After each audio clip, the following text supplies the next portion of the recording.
Predictably, Timothy burst into tears. "But why?" he sobbed. "I don't need nappies. I'm 12. All petticoated boys wear a nappy for bed, Timothy," I told him. "If you're a good boy and do as you're told, you'll only have to wear them for bed," I said. "If not, you'll wear them in the daytime too. At school if need be." He knew I wasn't joking. I asked him if he wanted to try one now or wait until bedtime. "I don't want to wear one at all," he spat. "I'm too big for nappies." "Not these ones, you're not," I smugly stated, drawing his attention to their age range. "They come with aquapants too," I added, "which are rubber knickers to you and me." But he moaned, sticking out his bottom lip. He knew I wasn't going to take no for an answer, and just like his dress, wearing a nappy is preferable to everyone knowing that he has them. "Why don't you take them up to your room?" I suggested. "I don't want them in my room," I moaned. "Well, we could leave them down here, but people might see them and, noticing the age range, they'll know they're your nappies." He picked up the bumper pack of preteen nappies and sloped off to his room. He returned a moment later looking very sheepish indeed. Apparently, the pack is too big to fit under his bed or in his wardrobe, so it's in full view beside his bed. "Well, it's the best place to keep them," I said. We watched TV for a bit, and at around 8:30 p.m., I asked him what time his film starts. 9 o'clock, he replied. I suggested he go and get ready for bed now, so he doesn't miss the beginning, and he meekly asked if he had to wear his new nightie. "Of course," I said, "and a nappy," I added. "Do you want me to come and help?" I asked. He stuck out his lip and told me that he doesn't need nappies. I told him that if he'd been better behaved this past 12 months, that he wouldn't have them, and since he's got them, he will wear them. "It's entirely up to you if you wear them just for bedtime or all the time," I stated. "And as things stand, you're this far from wearing one all day tomorrow." He hung his head and sloped off to his room. "And make sure you hang your dress up.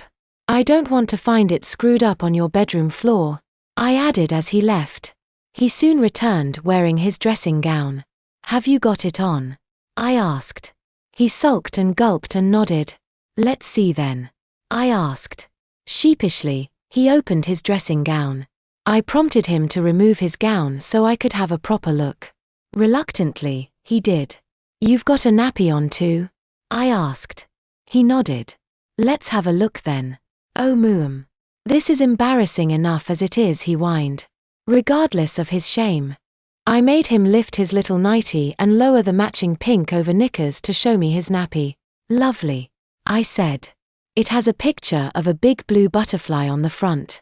The transparent aquapants have lacy blue trim around the leg holes and waist." He asked for his gown back. I declined, telling him that it's plenty warm enough and that there's no point wearing such a nice nightie only to hide it beneath his old dressing gown. He huffed and puffed but shut himself up when the film began. "Where's Florence?" I asked. "I dunno," he grumped. "Ah, here she is," I said, picking her up and handing her to him. He wasn't at all happy when I made him sit with her on his lap, but seemed to forget all about his dolly, his nappy, and his nightie when he soon began laughing along with the Pink Panther movie.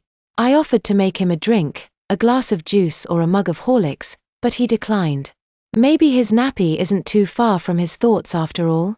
Mum made it perfectly clear why she'd made sure this Christmas was the worst ever, but I still couldn't fathom why she'd decided that it was okay to be quite so mean to me, on Christmas Day of all days. I woke up on Boxing Day morning, peeled my eyes open, and the first thing I saw was Florence. Right next to me in my bed. I knew full well that I'd left it downstairs, so my mother must have put it there. I pushed it to the floor, growling. I hid myself under my duvet and reflected on the previous day's events. I was fully aware of the nightie I wore, but it took me a few moments to realize that I'm also wearing a nappy. I recalled the way my mother and Kathy laughed at me as I unwrapped my Christmas gifts whilst tears streamed down my cheeks. I could still barely believe just how awful the most exciting day of the year turned out to be. I poked my head out from beneath my duvet when I heard my bedroom door opening. Mum entered and smiled at me before announcing that it's snowing as she opened the curtains. This filled me with instant excitement and I practically leapt out of bed to look out of the window. For a few seconds I'd forgotten all about my tiny pink nightie, until Mum asked me if it was nice to sleep in. No. I grumbled as I ducked away from the window. She asked me if I needed my nappy in the night. No. I yelped, before meekly asking if I really have to wear one every night. What does it say in your petticoat book? She asked. I wasn't sure. I'd flicked through it, glanced at the pictures and shied away from reading the text. Well, I suggest you read it. Then you'll know what you have to do, and why. I glanced at my wardrobe and gulped as I considered the new garment that hangs inside it. Do I have to wear that dress again today? I mournfully asked. You can if you want to. Mum replied.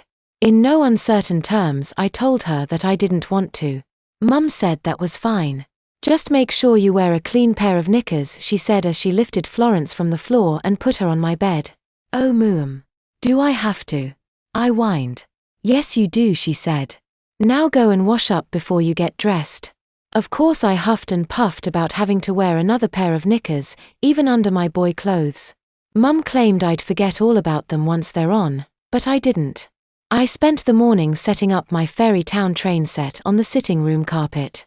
I didn't want to.